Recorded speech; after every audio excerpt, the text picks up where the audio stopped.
sua mão, seu poder sobre aos céus abertos hoje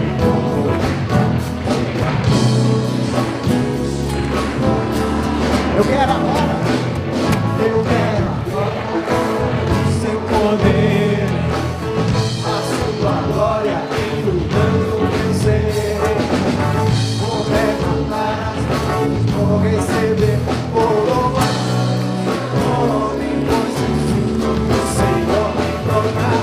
Eu quero ver agora o seu poder, a sua glória inundando meu ser. Vou levantar as mãos, vou receber o nome, pois o Senhor.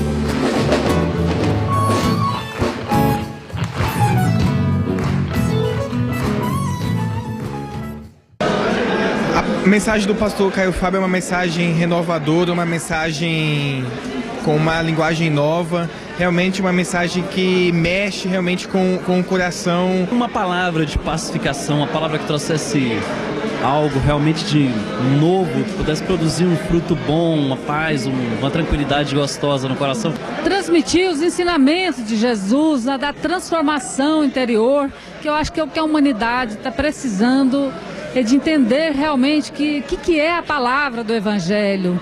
Não é só saber de cor, é você viver aquela realidade, sentir o amor, sentir o perdão. Uma mensagem que trouxe muito conhecimento da palavra, do Evangelho, de uma maneira totalmente diferente. Muito bom, e eu estou muito satisfeito com a pregação dele essa noite.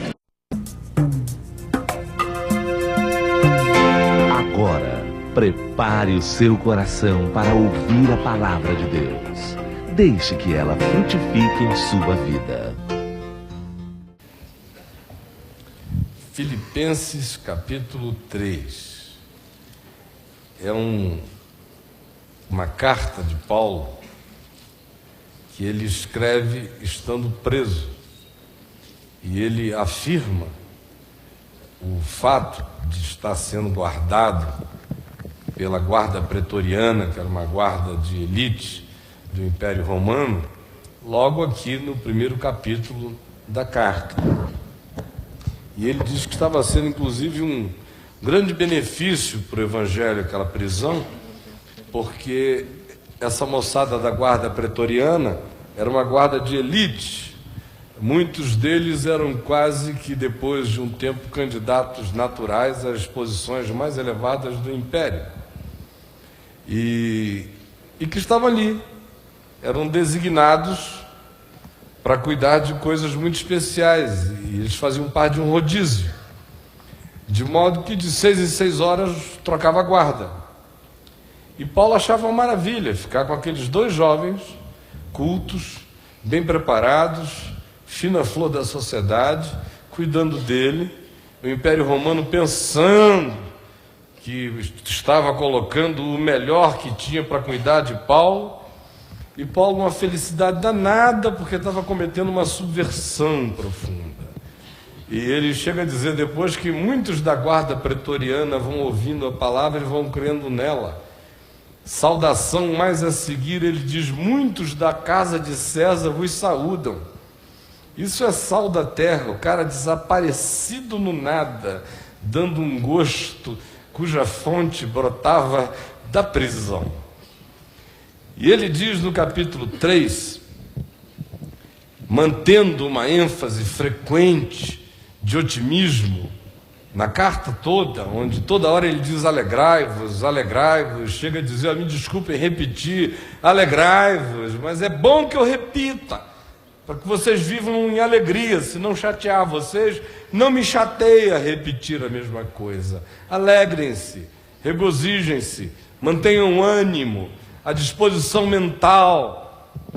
E aí, no meio disso tudo, ele aparentemente irrompe com uma declaração veemente, que começa no capítulo 3, verso 12, dizendo, olha, tomem cuidado no meio disso tudo com um grande inimigo.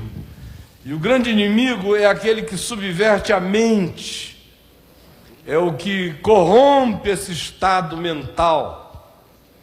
E esses, no caso de vocês, vêm travestidos de obreiros do Evangelho, mas eles pregam outro Evangelho, eles vêm carregados de lei, eles querem esvaziar as alegrias da graça de Deus no coração de vocês e sobrecarregar vocês com leis e leis e leis que em Cristo foram todas abolidas. De modo que o que se instituiu em Cristo é a lei da consciência, conforme o Evangelho, que é a lei da vida, cuja realidade é amor e seus decorrentes e derivados, alegria, paz, benignidade, bondade, mansidão, domínio próprio, coisas contra as quais não existem leis.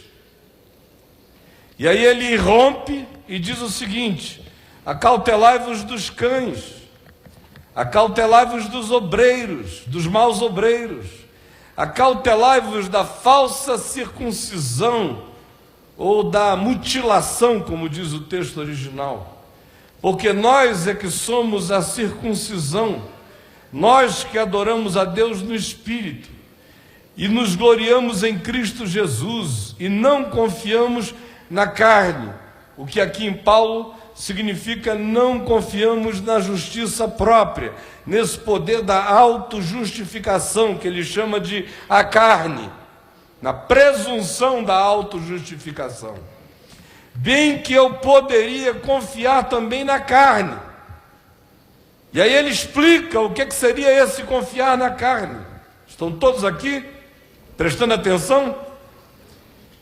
E aí repete, continua: se qualquer outro pensa que pode confiar na carne, eu ainda mais. Aí ele abre o pedigree. Circuncidado ao 8º dia. Se o negócio é dia de circundação e de circundamento e de circuncisão, ou de qualquer outro circo, vocês podem ter certeza que eu fui circuncidado no dia certo, conforme o melhor do judaísmo, ao 8º dia. Da linhagem de Israel, em Israel, da tribo de Benjamim, que era um dos filhos queridinhos de Jacó, hebreu de hebreus, quanto à lei, praticava os rigores da seita dos fariseus. Como fariseu, quanto ao zelo, eu era perseguidor da igreja, é a minha apresentação. Quanto à justiça que há na lei, do ponto de vista das exterioridades, eu era irrepreensível. Mas o que para mim era lucro, isto considerei perda por causa de Cristo. Sim, deveras considero tudo como perda, isto descrito acima e qualquer outra coisa, por causa da sublimidade do conhecimento de Cristo Jesus, meu Senhor, por amor do qual perdi todas as coisas e as considero como refúgio, como rejeito, como o adubo, o que se produz depois da putrefação se transformar em material enriquecido para adubar. E as considero como refúgio para ganhar a Cristo e ser achado nele, não tendo justiça própria que procede de lei, senão a que é mediante a fé em Cristo, a justiça que procede de Deus, baseada na fé daquele que crê no que Cristo fez e consumou.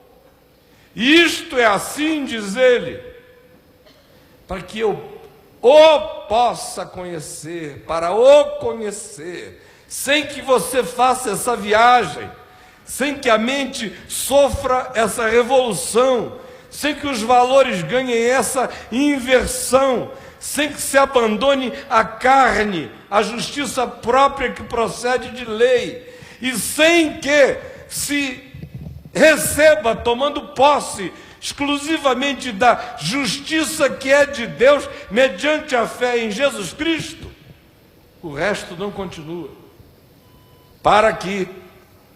O cara no máximo vira religioso, mas não vai a lugar nenhum. Não conhece o Evangelho como benefício próprio, existencial, como pulsão interior, como força, energia, como diz Paulo lá, escrevendo aos Efésios, como energia que brota de dentro. Para aqui. Agora, se não quer parar aqui, é preciso levar em conta, internalizar, receber pela fé, mudar a consciência, largar a justiça própria que procede da lei, da presunção e da arrogância da carne e abraçar a fé em Cristo, que decorre da graça de Deus e que é a justificação de Deus feita a nós em razão do que Jesus fez e consumou em favor de todo aquele que crê. Certo? Alguém discorda? O Evangelho é outra coisa ou eu anunciei o Evangelho até aqui? Alguém pensa diferente? Se você concorda, diga amém. Esse amém é de quem não concorda. Se você concorda, diga amém. Amém mesmo. É o que está escrito, é o que está dito, é o que está revelado, é o que é. Aí ele diz que quando a gente faz a viagem até aqui, o que decorre é benefício pessoal que o Evangelho produz em nós. E afirma do seguinte modo: para o conhecer e o poder da sua ressurreição.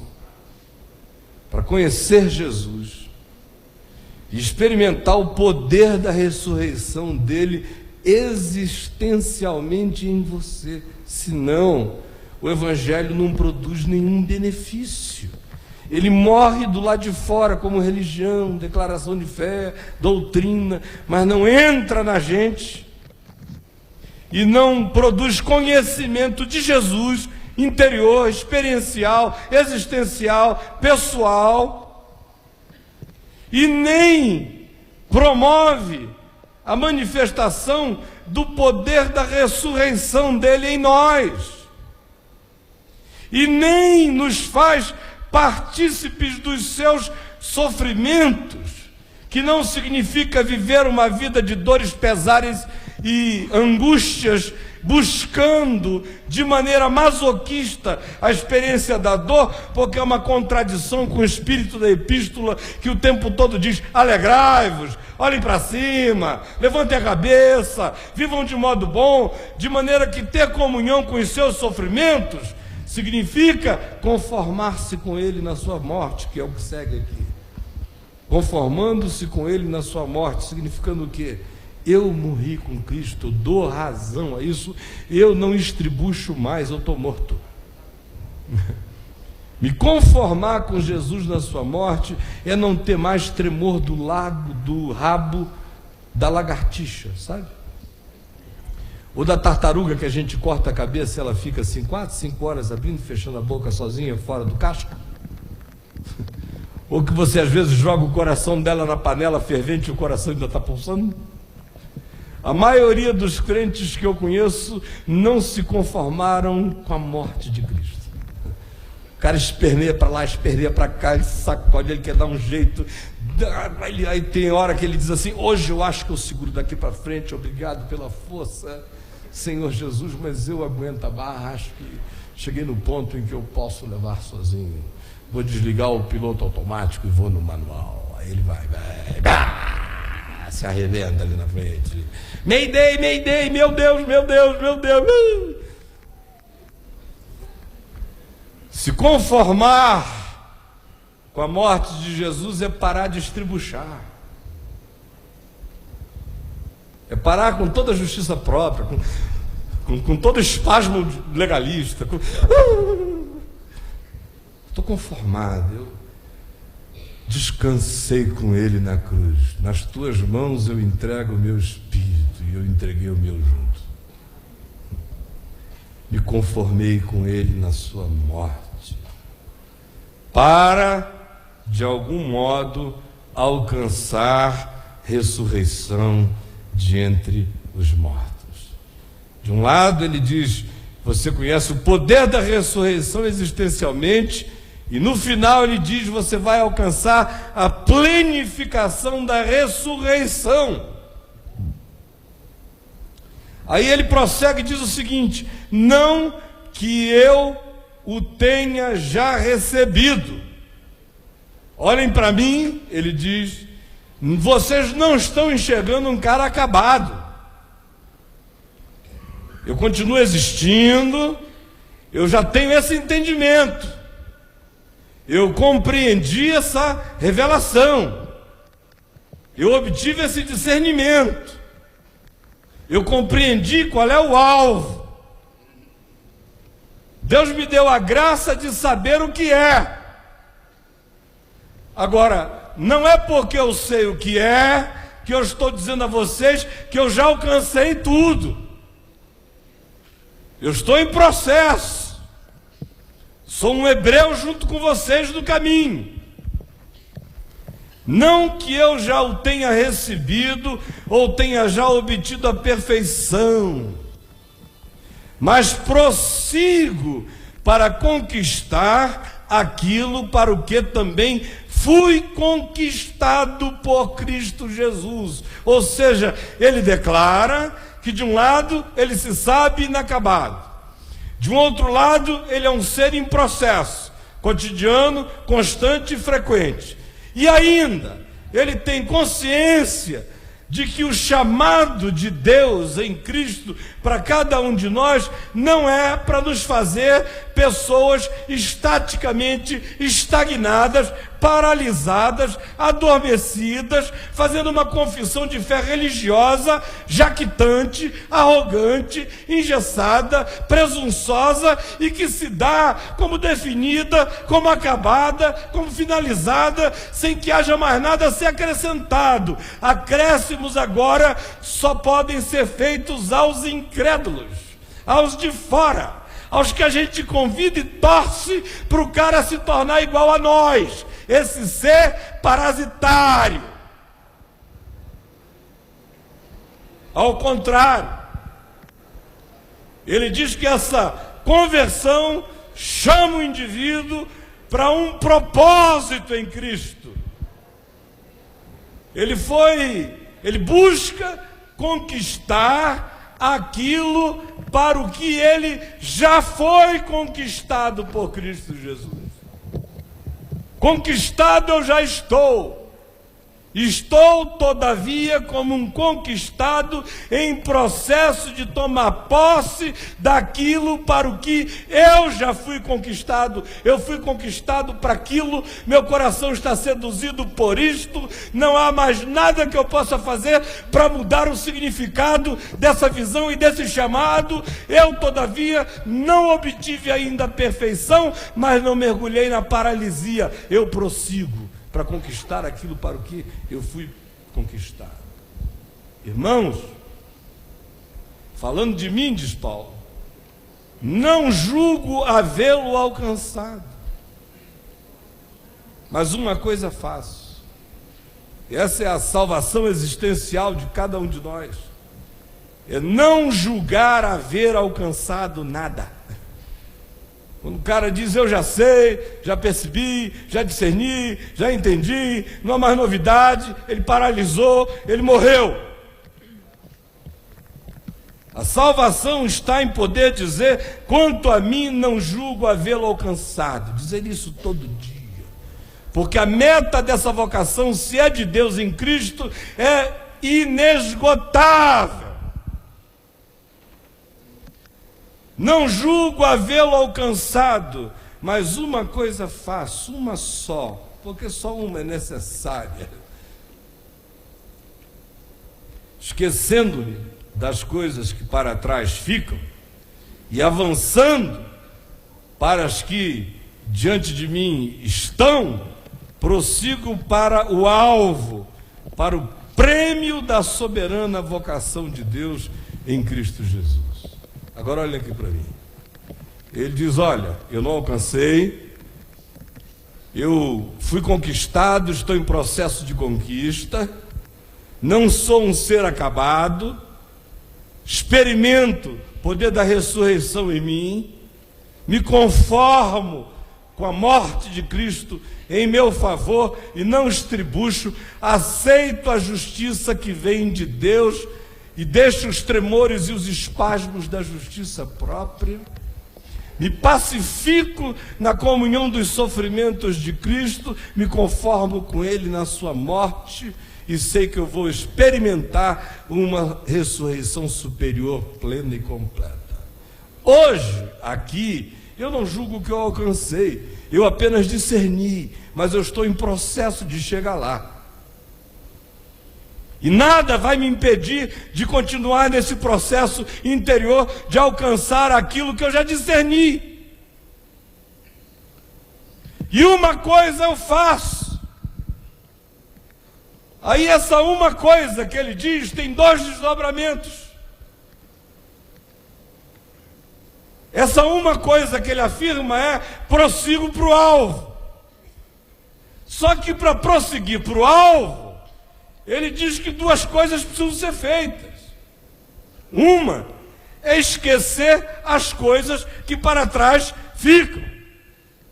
Porque ninguém se move na direção de alvo algum se a energia do espírito, da alma, da mente, está toda ela presa e vinculada a coisas que ficaram para trás. No caso dele, poderia ser o saudosismo dessa vida que um dia foi tão jactante de poder religioso, de glórias da carne, da justiça própria, ou poderiam ser amarguras as mais diversas, os ferimentos dos falsos irmãos, o desromanceamento com a igreja de Jerusalém, que ficou possuída de judaizantes para todo lado. Poderia ser qualquer uma outra coisa que tirasse dele o ímpeto do amor e da paixão por Jesus, que não tem que levar em consideração coadjuvantes que se dizem seus representantes na terra. A única alma que sobrevive, alegre, passando pela tribulação, presa ou solta, com abundância ou escassez, podendo tudo naquele que a fortalece, é esta que olha para o alvo e esquece coisas que para trás ficam. E não entra em confabulações eternas com o passado. E não vive de fazer exumação de coisas antigas. Quando a consciência bate, quando a ficha cai, quando o entendimento atinge um ponto de infiltramento do que é verdade como discernimento, então uma vez que isso está ali, isso está ali. Uma vez que eu ganhei essa compreensão, eu não vou andar mais atrás, eu me afinco a ela, é verdade, e eu dou razão a Deus. Aí as coisas ficam para trás. Aí eu já não sofro mais de surtos de paixão necrófila, que é aquele romance com o cadáver, com o defunto, com o que já era, com o que passou, em qualquer que seja o nível da vida. Esquecendo as coisas que para trás de mim ficam e avançando para aquelas que diante de mim estão, eu prossigo para o alvo, para o prêmio da soberana vocação de Deus em Cristo Jesus. Aí ele diz o seguinte: todos, pois, que somos perfeitos. Olha o paradoxo. Irmãos, não que eu julgue ter alcançado a perfeição, ele acabou de dizer. Agora, paradoxalmente, ele diz: ora, todos nós que somos perfeitos. É o mesmo paradoxo de não conquistei, mas já fui conquistado. É o mesmo paradoxo de Já estou assentado nas regiões celestiais em Cristo Jesus, porém, prossigo para lá. A fé em Jesus só pode ser experimentada nessa tensão, nesse paradoxo, aonde eu sei que nele eu já sou perfeito, embora eu saiba que perfeito não sou. No entanto, sabendo que não sou perfeito, me vejo aperfeiçoado em Cristo, que é o que desmonta, esvazia, desenergiza, seca e arrebenta e acaba com a presunção da minha justiça própria. Porque se eu já sou perfeito em Cristo, que neurose é essa de autoaperfeiçoamento segundo a carne? Então, para a justiça própria. Aí nasce uma outra pulsão. Eu que já estou justificado pela fé que vem de Deus segundo a graça, nele já sou perfeito. Por isso agora eu posso saber com tranquilidade que eu não alcancei a perfeição. E eu posso com tranquilidade caminhar, sem carregar as angústias do passado, de obras mortas, de pecados antigos, de equívocos que querem se perenizar, de sombras e fantasmas e ghosts que querem se transformar em nossos fantasminhas camaradas de todos os dias, nos docemente atormentando a existência. A gente larga isso tudo para trás e prossegue para o alvo. Só é possível fazer isso com paz se for assim. Do contrário, você se torna santarado, você vira um neurótico obsessivo, ou você cai na paranoia persecutória. Só é possível crescer e avançar como ser humano se essa consciência está tomada, se porque eu já estou em paz com Deus eu posso me sentar sossegado, conformado com Cristo da sua morte. Tudo está feito e consumado, perfeito já sou nele, por isso eu posso ter a tranquilidade de olhar a minha imperfeição. Aí eu prossigo para o alvo, para conquistar o que eu já fui conquistado, para o prêmio da soberana vocação de Deus em Cristo Jesus. E posso concluir dizendo como Paulo: ora, todos, pois que somos perfeitos, perfeitos segundo a justiça que procede de Deus, tenhamos este sentimento. Esse é um modo de sentir, gente. Enquanto isso não vira um modo de sentir, vocês entenderam? Enquanto isso é apenas uma ideia, uma doutrina, uma coisa que o cara aprendeu intelectualmente, que guardou, que decorou, que sabe repetir, isso não produz nada na gente. Isso começa a produzir bem quando é uma consciência que instala um sentir. Um sentir não na perspectiva do sentimentalismo, com as oscilações e as variações psicológicas do dia, da noite, das ondas, da lua, das circunstâncias ou de qualquer outra coisa, mas um sentir do ponto de vista existencial, algo que se instalou e que é um modo de sentir a existência.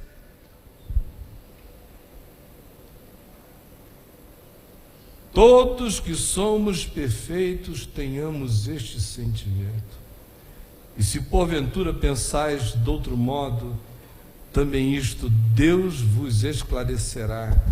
Todavia andemos de acordo com o que já fomos chamados.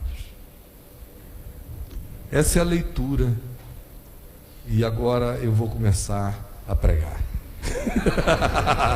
Brincadeirinha, gente, de mau gosto.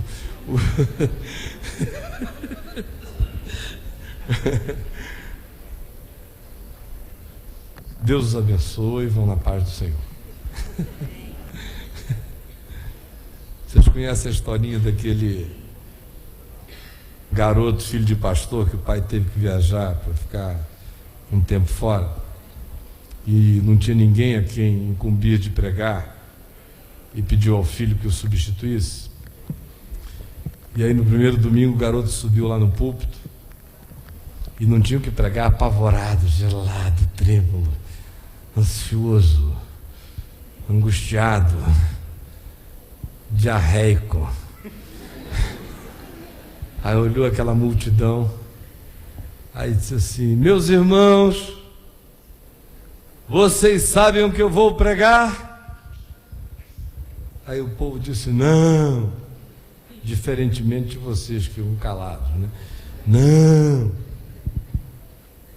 Aí ele falou: que absurdo, meu pai é pastor dessa igreja há 20 anos e vocês não sabem que nessa igreja se prega o evangelho?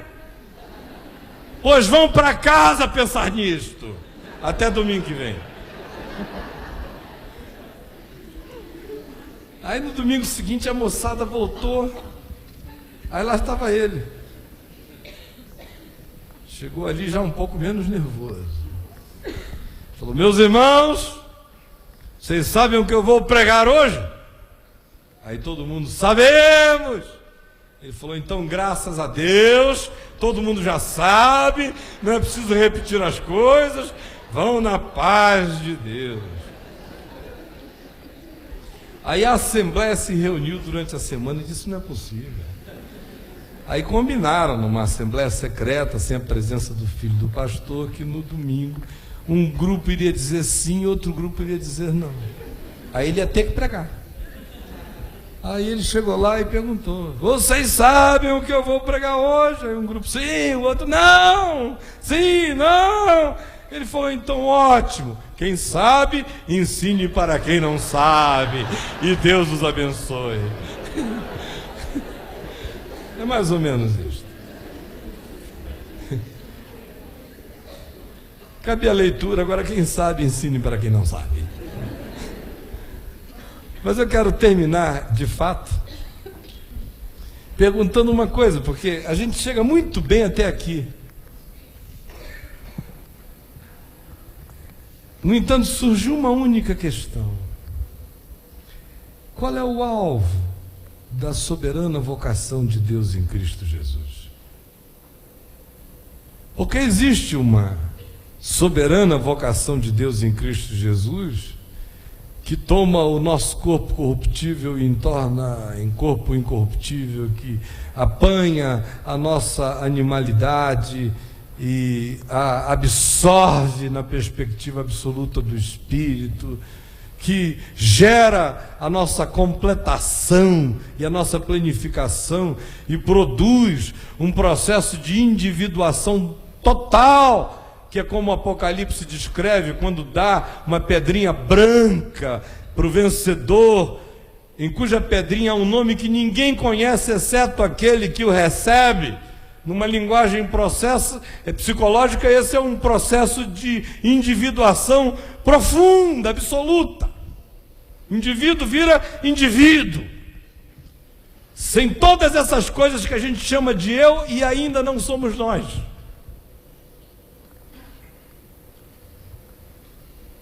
E nos tornamos conforme a imagem de Jesus, conforme a imagem do Filho de Deus. Então o prêmio da soberana vocação é todo mundo virar Jesus, sem deixar de ser você mesmo. É nos tornarmos conforme a semelhança do seu Filho. No entanto, há um outro alvo da soberana vocação de Deus em Cristo, que é um alvo para a terra, para a história, para o caminho, para o hebreu, para o indivíduo que está fazendo a jornada, que está caminhando todos os dias, enfrentando todas as coisas e tendo que responder a cada uma delas pela fé, e não apenas isto, tendo que praticar o entendimento do Evangelho em cada uma dessas coisas que ele vai encontrando, porque o alvo é ficar tomado deste sentimento. Aí, melhor do que em qualquer outro lugar aqui em Filipenses, Paulo declara o alvo existencial dessa caminhada da gente aqui, que muitas vezes eu digo é produzir consciência segundo o Evangelho. Mas olha que coisa bonita no capítulo 1, que ele diz, depois de confessar a alegria dele pelos amigos e irmãos de Filipos, ele diz no verso 9 o seguinte: também faço esta oração. Você pode ler em voz alta comigo? Também faço esta oração, que o vosso amor aumente mais e mais em pleno conhecimento e em toda percepção, para aprovardes as coisas excelentes e serdes sinceros e inculpáveis para o dia de Cristo, cheios do fruto de justiça, o qual é mediante Jesus Cristo, para a glória e louvor de Deus. Olha que coisa maravilhosa. Faço esta oração. E aí ele mistura o imisturável. Porque amor geralmente nunca é convidado e nem afirmado como sendo algo que cresce em conhecimento e em percepção. Os nossos amores são burros, são cegos. A gente não diz o amor é cego, surdo, mudo. Mudo não, surdo também não, é só cego e burro. Mas o chamado é para a gente crescer mais e mais no amor que gera conhecimento e percepção. Que coisa maravilhosa. Um amor que abre a cabeça, um amor que abre o entendimento, um amor que deixa de ser filho do coiote, do lobo, do leão, da sucuri, da cascavel. Parece até aquele irmãozinho lá do Nordeste que disse: irmãos, quero lhes dizer uma coisa, o milênio já chegou para mim. Aí alguém disse: como que o milênio já chegou para você, Mané Vieira? E ele disse: o milênio não é aquele tempo, irmãos, no qual a gente mete a mão na cova de um basilisco, de uma serpente, não acontece nada? Aí disseram: pois é, irmãos, eu durmo há 35 anos do lado de uma cascavel e nunca me aconteceu coisa nenhuma.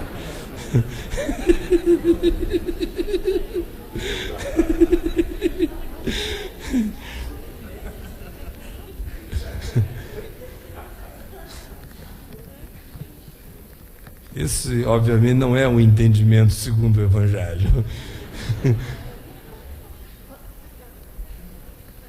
Essa é para a gente ser dotado de um amor que cresce em conhecimento, porque é amor por Deus e amor pelo próximo, e que gera um entendimento, porque se de um lado é a conversão do meu entendimento que me faz amar, de um outro lado é o amor que converte o meu entendimento. De modo que são um processo de retroalimentação constante, e não se trata de um amor que produz conhecimento teórico. O amor não tem capacidade de produzir conhecimentos teóricos. Todo conhecimento que ele produz é experiencial e é relacional. Ele produz o conhecimento do que você experimenta, e uma vez experimentado, isso produz relação, que alimenta esse amor. E aí ele diz: a minha oração é esta, para que vocês cresçam mais e mais nesse amor que cresce em conhecimento e em percepção.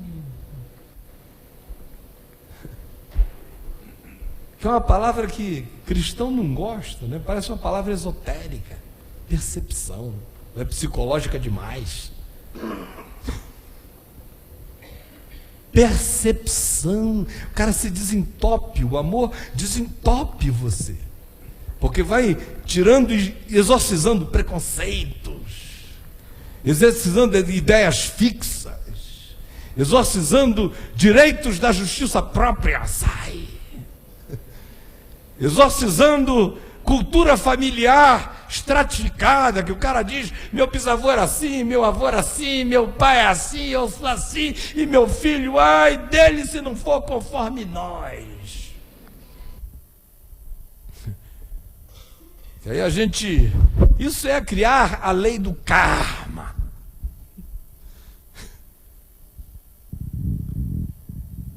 Mas o amor,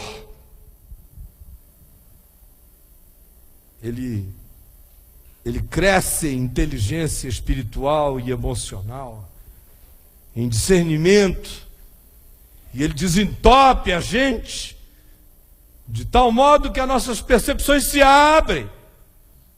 E aí você vai ficando cada vez menos vítima das tramas e dos laços. Você deixa de ser aquele indivíduo que aperta um botão e você responde. Provoca e você vai. Você começa a adquirir a capacidade de entender o cenário maior. E de ver que às vezes uma ação aqui vai deflagrar um processo que volta contra você de modo muito piorado, de modo que esse amor gera também sabedoria, porque se gera conhecimento e aumenta percepções, produz sabedoria na prática da vida. O que a maioria de nós não faz. Nós somos burros, entupidos, animalizados, instintualizados, conduzidos o tempo todo por impulsos que são de morte, quase que toda hora, que a gente chama de meu direito, de minha vontade, e depois quando se arrebenta todo, volta e diz, meu Deus, por que que o Senhor não me protegeu? Pô, cara, assume a responsabilidade. Você está querendo Deus ou está querendo um mafioso divino para ser seu parceiro de crime?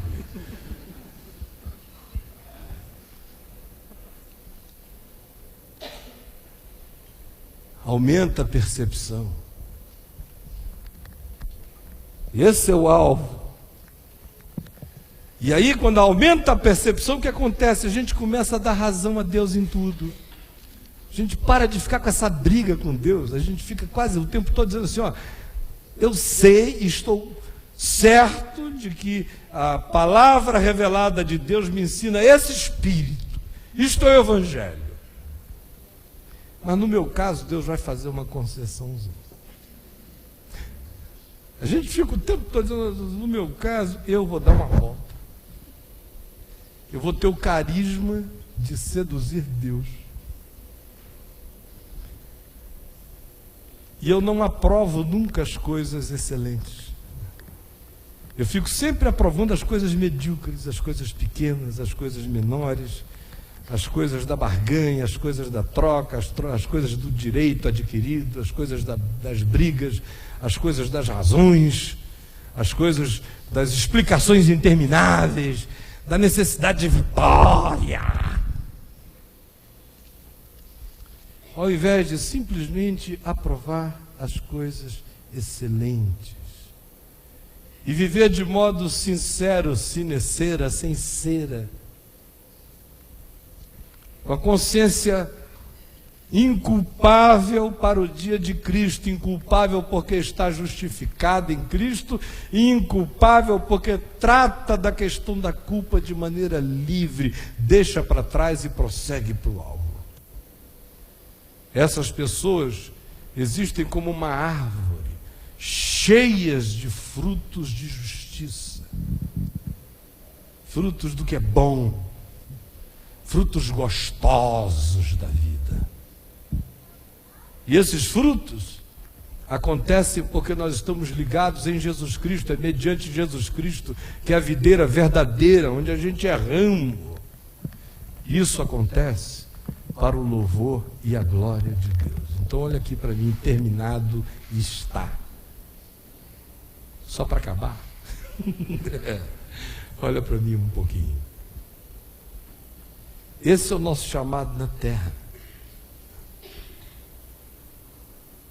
Um dia a gente vai estar para além da terra. E o que é mortal vai ser absorvido pela vida, e o que é corruptível vai dar lugar ao incorruptível. E assim como temos um corpo terreno, haveremos de ter um corpo celestial. E assim como moramos em Brasília, habitaremos a Nova Jerusalém. Mas aqui no caminho, enquanto a gente prossegue para o alvo, enquanto a gente busca conquistar aquilo por que já foi conquistado, enquanto a gente se declara já perfeito em Cristo, sabendo que não é perfeito, enquanto a gente experimenta o paradoxo, enquanto a gente esquece o que para trás fica e prossegue, o prosseguimento tem o alvo final que nós já sabemos, mas o prosseguimento implica no caminho. Para eu chegar lá eu tenho que andar, prosseguir. E o prosseguir é assim, num amor que cresce em conhecimento e em percepção, que vai desentupindo o ser da gente, que vai nos dando a condição de cada vez mais aprovarmos o que é bom, escolhermos o que é excelente, o que é vida, não quase vida, o que realiza o amor, não quase o amor, o que realiza o que é bom, não apenas um arremedo de bondade. A gente vai escolhendo o que é bom, o que é excelente, e a vida vai crescendo numa tranquilidade que anda diante de Deus num estado de inculpabilidade, não porque seja inculpável, mas porque já está pago e consumado. E também esse indivíduo cresce todo dia na sua consciência, deixando para fora dela pesos mortos e prosseguindo. Por isso é que o fruto dessa existência é justiça. Esse é o chamado para prosseguir. Enquanto a gente prossegue, é assim que a gente vive, é assim que a gente busca crescer. E se não for assim, tenho apenas uma notícia a dar: você vai ser cristão, vai ser protestante, vai ser religioso, vai ser evangélico, vai ser o que você quiser, mas você será um ser estático, cheio de arrogância e de justiça própria, angustiado, aflito, nervosamente servindo a Deus, andando sem ir a lugar nenhum, aprendendo, nunca chegando ao pleno conhecimento da verdade, confessando com a boca como credo, nunca experimentando a confissão como bem para a vida. Seria uma tragédia se fosse assim com qualquer um de nós. Vamos ficar em pé e vamos orar.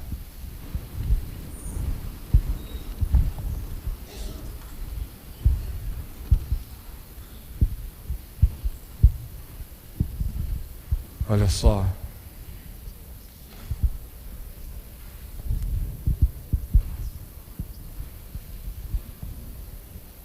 você veio aqui hoje e, como você percebe, você que já vem a essa reunião do caminho há um ano e os que vêm há menos tempo, aqui não tem nenhuma promessa imediata. Deus faz de repente o que Ele quer. Ele faz. De repente vem do céu um som como um vento impetuoso. De repente algo vira, mexe, muda. Mas isso é coisa de Deus. O Espírito sopra onde quer. De repente algo desemborca. De repente. Mas o ensino do Evangelho no que concerne ao homem é que em relação ao homem tudo é processual. Deus pode intervir, fazer de repente. Mas no que diz respeito a você, saiba, se você quiser andar, é um processo. Então aqui não há lugar para magias. O que há é certeza da soberania de Deus, que Ele pode derramar o Espírito dele sobre você de repente. E você pode prorromper e falar em outras línguas. E você pode saltar de alegria como um bezerro novo. E o seu luto pode se converter em glória. E a sua doença pode dar lugar à cura. Se saber perfeito, mas não se jactar de nenhuma perfeição. Porque perfeito você não é, você só foi aperfeiçoado nele. A justiça que o torna justo é a justiça que vem de Deus, não de você, não é própria. Então você esquece coisas que para trás ficam. Deixa o Yesterday para ser apenas uma canção que a gente canta entre amigos e não um espírito para a vida. E prossegue para as coisas que adiante de nós estão e para o alvo eterno, que é feito de alvos cotidianos, que são pavimentados pelo caminho de um amor que cresce em conhecimento e em percepção, de modo que a mente da gente se abre e o entendimento toma conta e a gente escolhe coisas excelentes que nos ajudam a caminhar irrepreensíveis e inculpáveis, dando fruto de justiça, o qual é mediante Jesus Cristo, para a glória de Deus. Meu irmão, que o Senhor cure o seu reumatismo, que o Senhor cure a sua artrose, que o Senhor cure qualquer fibrose, que o Senhor cure qualquer tumor, qualquer mal, que o Senhor toque o seu sangue e o cure, que o Senhor toque a sua pele, a tua pele e te cure. Agora, deixar o Evangelho ser apenas uma demonstração de um poder que toca na pele, nos ossos, na artrite, na artrose, é uma pena. Porque ele quer descer à profundidade do ser, quer convulsionar a consciência, quer transformar a mente, quer desameninar a gente, quer nos tornar adultos, quer nos fortalecer o interior, quer nos pacificar, quer que a gente se veja acabado e completado em Cristo, e humilde continuamente, tendo o mesmo sentimento que houve também em Cristo Jesus, assumindo todo o processo de crescer num amor cheio de conhecimento e de percepção e que produz o que é bom em nós. Esse é o chamado do Evangelho. E se ele não realizar isso, que bom que curou o seu reumatismo. Melhor do que nada. Mas o objetivo dele é transformar o meu ser e o seu. É nos dar esse amor consciente, perceptível, que nos dá um entendimento para viver a vida como boa nova, como Evangelho, como bem para nós e bem para os outros, em nome de Jesus. Vamos orar. Pegue na mão do seu irmão que está aí ao lado. Vamos orar. E ore mesmo. Ore mesmo. Eu sei que a maioria não quer nem pensar nisso. A maioria está querendo um Deus para consumo, Deus de shopping, Deus de botão, Deus de mouse, Deus de clique.